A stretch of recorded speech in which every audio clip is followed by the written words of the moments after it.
भक्तमाल में एक चरित्र है भैया जी। अंतर निष्ठ नृपाल एक परम धर्म नाहिन दूजे। अंतर निष्ठ नृपाल एक परम धर्म नाहिन दूजे। हरि सुमिरण हरि ध्यान आन काहू न जनावे। हरि सुमिरण हरि ध्यान आन काहू न जनावे। अलग न यही विधि रहे अंगना मरम न पावे। अलग न यही विधि रहे अंगना मरम न पावे। निद्रा बस सो भूप बदन ते नाम उचार्यो। निद्रा बस सो भूप बदन ते नाम उचारे। रानी पति पर रीझ बहुत बसुता पर बार्यो। रानी पति पर बहुत बसुता परवार। ऋषिराज सोच कहो नारी सो आज भक्ति में जी कुजी। ऋषिराज सोच कहो नारी सो आज भक्ति मेरी पूजी। आज भक्ति मेरी पूजी। आज भक्ति मेरी पूजी। अंतरनिष्ठ नृपाल एक परम धर्म नाहिन दूजी। अंतरनिष्ठ नृपाल एक परम धर्म नाहिन दूजी। एक राजा था, अंतर्निष्ठ था, भीतर से निरंतर भजन करता था, लेकिन वो उसने ध्वजा धारण नहीं कर रखा था, झंडा नहीं लगा रखा था कि मैं भजन करता हूँ।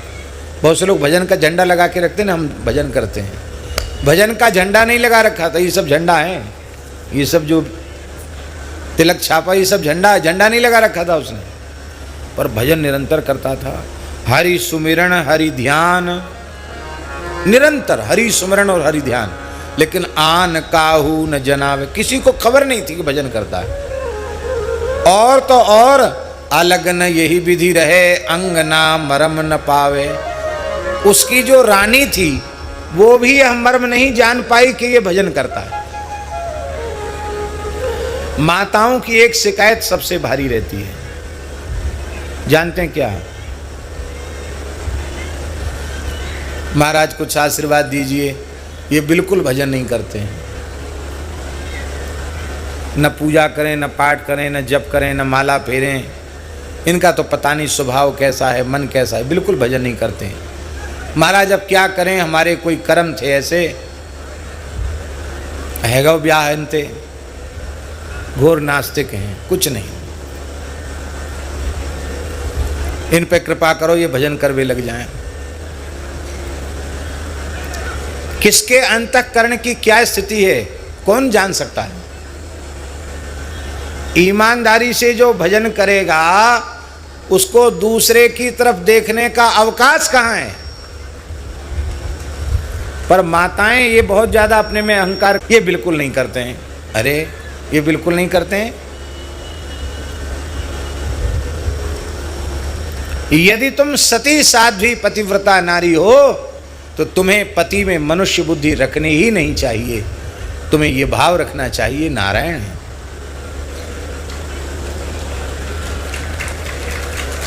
आप कहेंगे उसका तो स्वभाव राक्षस के जैसा है। जलंधर तो प्रत्यक्ष असुर था, पर वृंदा ने जलंधर को ही अपना नारायण माना, और वृंदा की कैसी विचित्र महिमा हो गई। प्रलयंकर शिव भी वृंदा को, वृंदा के पति जलंधर को समाप्त नहीं कर पाए तब तक, जब तक कि वृंदा के सतीत्व को भंग करके भगवान ने अवसर नहीं दिया। आप सोचो, तो माताओं को खुद भजन करना चाहिए, अच्छी बात है। प्रेम नेम से पति पुत्र को भी भजन की सलाह देना चाहिए, भी कोई खराब बात नहीं कि हम बहुत भजन करते, ये बिल्कुल नहीं करते। अरे भाई क्यों बिल्कुल नहीं करते हैं? तुम्हारा भजन तुम्हारे संग जाएगा और ये नहीं करें तो इनकी ये भोगेंगे। तुमने ठेको ले रखो का?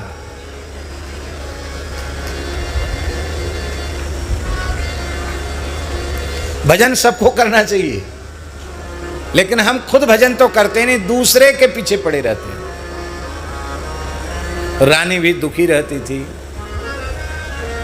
पतिव्रता थी, लेकिन वो इतनी दुखी रहती थी कि वो अपने मन में सोचती थी कि मैं संसार की दृष्टि में सौभाग्यवती जरूर हूं, पर मैं वस्तुतः सौभाग्यवती नहीं हूं, क्योंकि मेरा पति विमुख है। न कभी कथा में जाए, न कीर्तन में जाए, न माला फेरे, न मंदिर में जाए, न कोई गंगा जमुना नहाने के लिए जाए। अपने अपने काम में व्यस्त रहता, मस्त रहता है, कुछ नहीं करता है। और जीवित सबसम 14 प्राणी, ये 14 लोग जीवित ही मरे हुए के तुल्य हैं। भगवान की भक्ति से शून्य प्राणी को भी जीवित मरे हुए के समान माना गया। रानी बहुत दुखी रहती थी, रो रो कर भगवान से प्रार्थना करती थी कि ये कब सुधरेंगे, ये कब एकाध माला फेरेंगे। अरे भूले भटके, एक बार नाम तो ले ले, नाम भी नहीं लेता कभी भूले भटके। एक दिन की बात है कि राजा रानी शयन कर रहे थे और राजा ने स्वप्न देखा, और स्वप्न की अवस्था में उसके मुंह से भगवान का नाम निकला। स्वप्न क्या देखा? क्या देखा था? राजा ने स्वप्न देखा, महाराज का दर्शन किया स्वप्न में। क्या? और स्वयं भी वो गोपी बना हुआ है, राजा महाराज में सम्मिलित है, और ठाकुर जी अंतर्धान हो गए। और जब रास में ठाकुर जी अंतर्धान भये तो राजा के मुख से निकला, निकस्यो हा बिहारी है, हे बिहारी जी, ये निकला। हा नाथ रमण प्रेष्ठ क्वासी क्वासी महाभुज दास्यास्ते कृपणायामे सखे दरसे सन्निधि। हे बिहारी जी, अब उस शब्द में इतना प्रेम और विरह भरा हुआ था कि रानी जग गई। रानी ने दीपक की बत्ती आगे बढ़ाई, राजा के शरीर की ओर देखा तो राजा के शरीर में अष्ट सात्विक भाव जगे हुए थे। अश्रु, कंप, पुलक, स्वेद, सारे प्रेम के विकार, प्रेम के लक्षण उत्पन्न हो रहे थे शरीर में। रानी तो सत्संग करने वाली थी, वो इस प्रेम मार्ग से परिचित थी, वो जानती थी प्रेम के लक्षण। उसने मन में विचार किया, अरे मैं जिसे महान नास्तिक और विमुख समझती रही, वो इतना बड़ा प्रेमी। क्योंकि स्वप्न है क्या? आप जो जागृत में करेंगे वो आपके स्वप्न में होने लग जाएगा।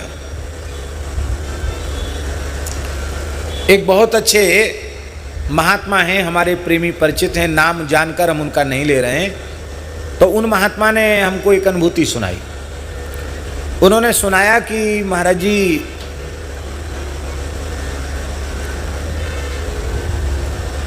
अमुक मंत्र का अधिक से अधिक जप करने का प्रभाव यह हुआ कि गंभीर निद्रा में भी हमारे मंत्र चलता रहता है।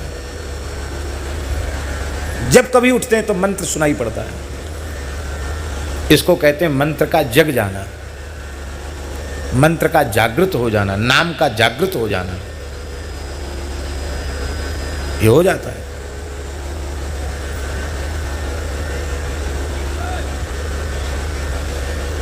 तो दिन में आप जो कुछ करोगे स्वप्न में वही देखोगे। जैसे हम एक बात आपको सुना, मैं कथा कहने की सेवा भगवान ने दास को दे रखी है, और कथा में कहीं कहीं अटक जाते हैं तो कथा पीछे रह जाती।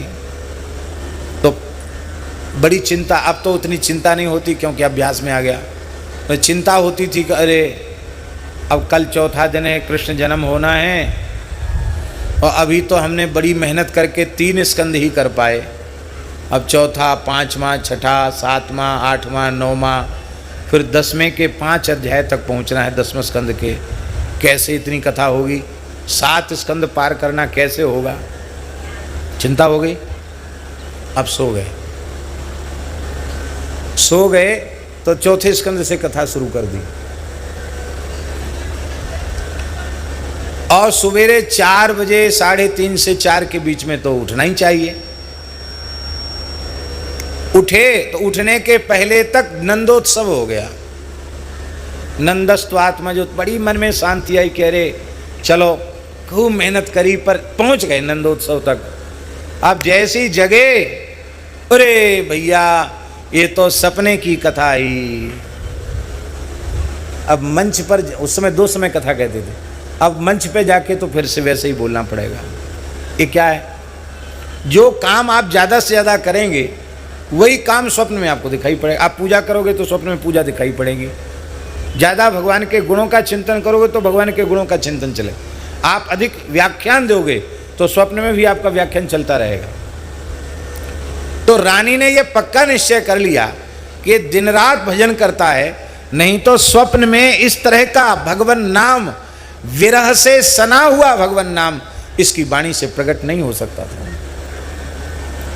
राजा तो सवेरे अपने स्नान ध्यान करके अपने काम में लग गया, और रानी ने पूरे महल को सजवाया। पताका, वंदन बार, कदली स्तंभ, स्वर्ण कलश, चांदी के कलश, चौमुहा दीपक जल रहे हैं, धूप की सुगंध हो रही है, ब्राह्मण जिमाए जा रहे हैं, और खूब कीर्तन हो रहा है, खूब उत्सव हो रहा है। तो राजा ने मध्याह्न काल में जब महल में प्रवेश किया तो राजा ने कहा कि अरे देवी, आज कौन सा त्योहार है जो इतनी सजावट है रही है? क्या बात है?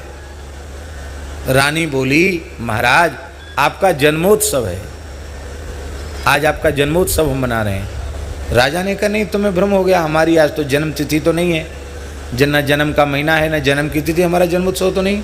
नहीं नहीं, सच्ची बात यह है, आज ही आपका जन्मोत्सव है। क्यों?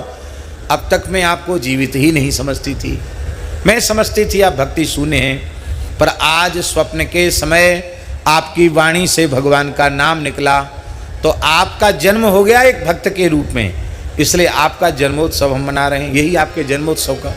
नहीं नहीं देवी, तुमको भ्रम हो गया होगा, ये सब धंधा तुम्हारा, हमारा, हमको सबसे कोई लेना देना नहीं। रानी बोली, अब तक ठगते रहे कोई बात नहीं, लेकिन अब ठग नहीं सकते हो। क्यों?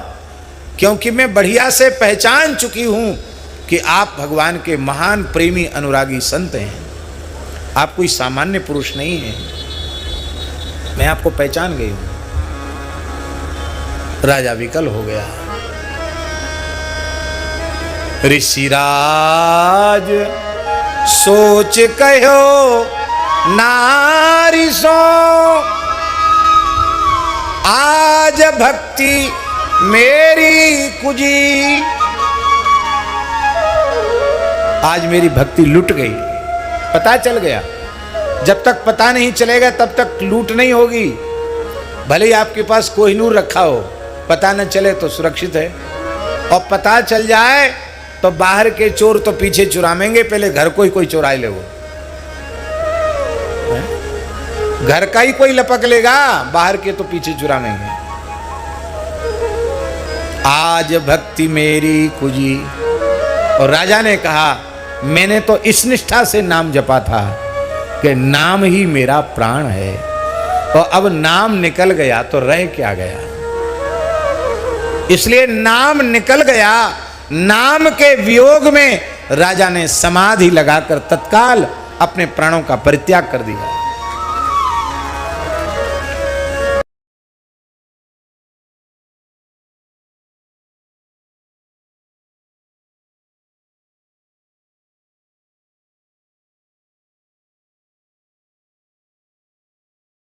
अपने प्राणों का विसर्जन करके उस महासती ने भी अपने प्रेमी पति का अनुगमन किया।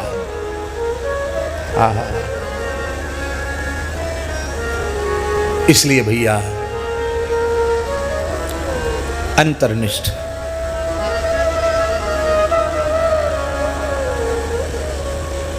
जो भजन करते न दिखाई पड़े ना भैया जी, उनको समझ लो ये अंतर्निष्ठ भक्त हैं। जो भैया अंतर्निष्ठ जी आपको प्रणाम है।